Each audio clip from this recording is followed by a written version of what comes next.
What's up, everybody? We have 10 minutes here to discuss with our dear friend Reuben all about folks who are shooting that may find themselves cross-eye dominant. Not necessarily cross-eyed, but cross-eye dominant. This happens when, I know I actually saw this the first time happen when it was my father-in-law shooting. And we set him all up with his gun, and he hadn't shot much before, and so he had an AR, and as he was holding it, and he's a right-handed guy, so he was holding it like a normal right-handed shooter would hold it, but he kept having a hard time seeing through the scope, and we set the scope up just right with the mount, with the eye relief, everything, and so I was standing back, kind of pondering, why could he possibly be having a hard time with this? It's just right.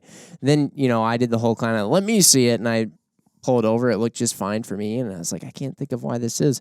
And then all of a sudden, he kind of brought his face all the way over, so his left eye was looking through the optic, and it was like, boom, he could all of a sudden use it. But then the problem became, if you're right-handed but left eye dominant, or vice versa, are you supposed to shoot with your face way over, cocked on the side of the stock, or are you supposed to then just, you know what, I guess I'm left-handed now, or I guess I'm right-handed now, or whatever. Your non-dominant hand then has to be used more.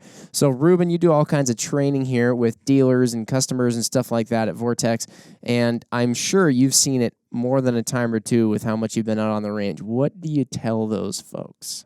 Well, eye dominance is something that you can really easily determine if you're right eye or left eye dominant. And I would say the vast majority of the population is going to be, they're going to have their eye dominance on the same side as whatever. If they're right-handed, they're going to be right eye dominant.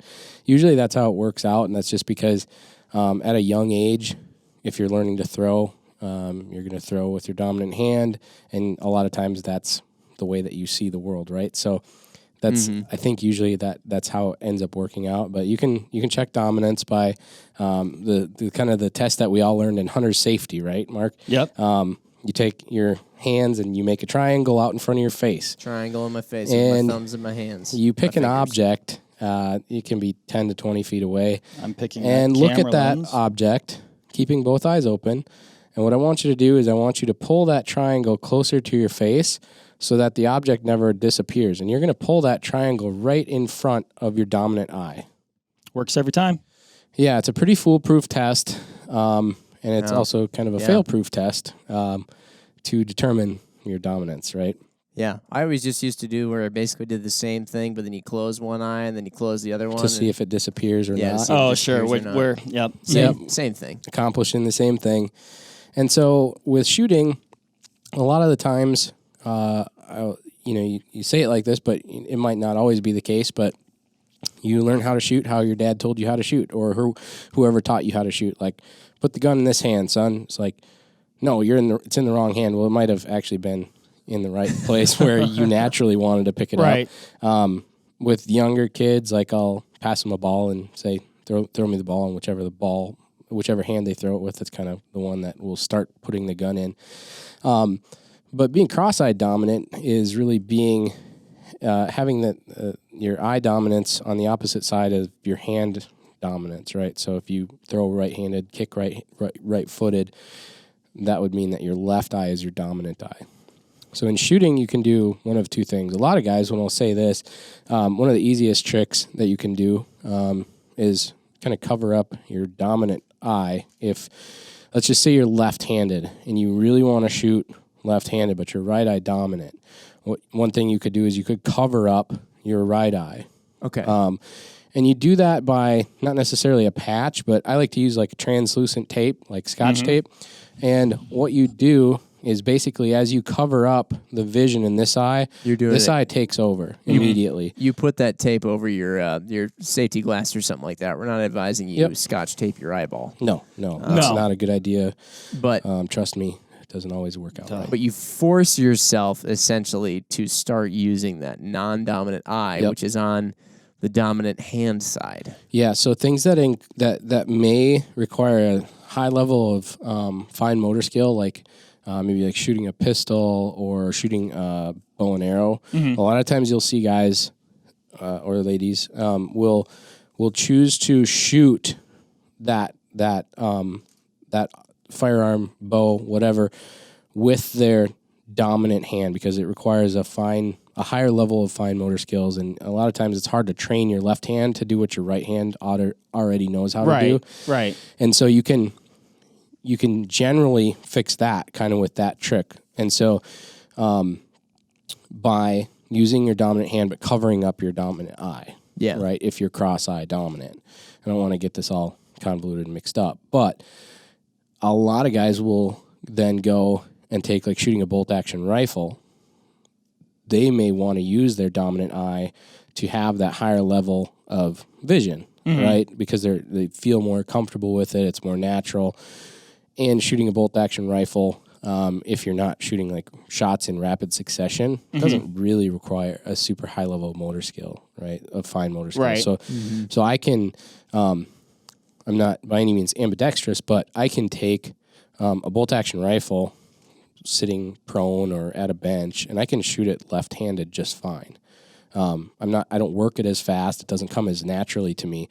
But if I was left-handed but right eye dominant, I would probably switch to shooting right-handed just so I could use my dominant eye. Versus something that requires fine motor skill with your hand, you would then do that action with your dominant hand and your non-dominant eye. Right? So follow whatever the application requires the greatest sense, or I guess I don't know if sense is the right word, but whatever the application requires the greatest amount of natural skill from, whether it be from the eye or from the hand and fine motor skills. You sort of force whatever the weak point is to join in. I want you guys to. I don't know if that was a great way to explain it. No, it's a great way to explain it. What I would like anybody listening, or you guys now, to try is imagine your pistol shooting. Okay, so take your handgun out like here. You guys are both right eye dominant. Yeah, and both right handed. Yep.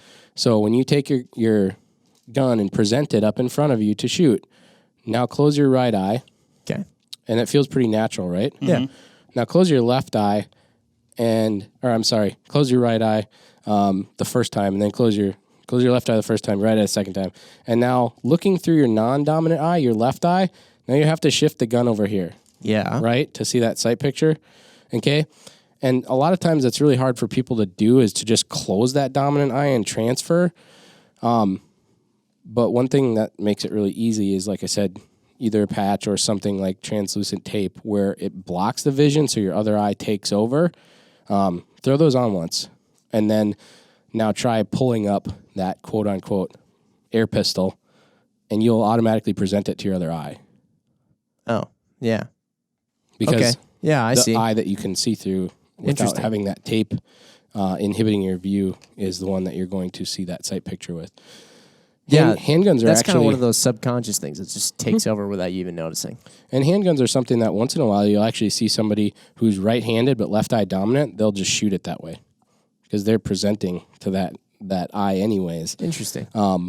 It's a lot more difficult to do, like you mentioned, with a rifle, where you kind of have to like get your head all cocked over to one side. Do you think that people who have this kind of cross-eye dominance, at first it seems like it may hinder them, but do you think that it could even present them with an advantage in some situations as they get used to their cross-eye dominance and kind of keep shooting and practicing? Because I know sometimes when I've seen competitive shooters or when I've seen military and law enforcement guys shoot around, barricades or walls or things like that, sometimes they are actually transitioning to their non-dominant hand. Sure. And then they're using, I'm guessing in those cases, non-dominant non-dominant eye as well. So I almost feel like if you have sort of a crisscross, you kind of have a dominant something on both sides, which is kind of nice. I think I've always been paranoid about something happening, like in the shooting sports. Like I might take, some frag off of a target and vision, might disappear in one eye for some reason if I wasn't careful about the safety glasses and stuff like that. So I've always kind of cross-trained a little bit just to see like what it's like. But one of the things in USPSA that you'll do as a part of their classification or qualification system, ranking system, is you'll shoot these classifier stages. And the classifier stages are something that everybody has to shoot to prove your skill, right? Mm-hmm. And so you'll do This is basically like freestyle. This is strong hand only, and then you'll do weak hand only as well. And every time I transition to weak hand for these pistol drills, like you kind of like, do you shoot it right eye dominant but left-handed, or do you just close your right eye so it's more natural? Left. Yeah. And most of the time, if not all the time, I'm shooting left-handed but with my right eye. Oh, no kidding, huh? Yeah. I would have thought you'd just close your right eye. You can do it either way. I mean, your mechanics aren't going to be as solid if you're shooting left-handed but with your right eye, because you're holding the gun further kind over. Of a little awkward of your normal stance. But I guess left-handed probably isn't your normal stance anyway. But no, you're kind of just making things up as you go and salvaging. But it is something that we test in those shooting sports. And like you mentioned, Jimmy, with the military, tactical, law enforcement community, a lot of times these guys are transitioning to weak shoulder or weak hand shooting to get around a barricade, to shoot underneath a vehicle. I mean, probably not expose yourself. Well, I mean, yeah, I mean, there's also a high risk that if you get shot, one of your arms or hands or limbs might not function as it should, and you're going to have to transition that firearm to something you're not comfortable with. So you can't just call timeout. No, it ain't that kind of game. Yeah, so hopefully that's helpful stuff. Yeah, there you have it.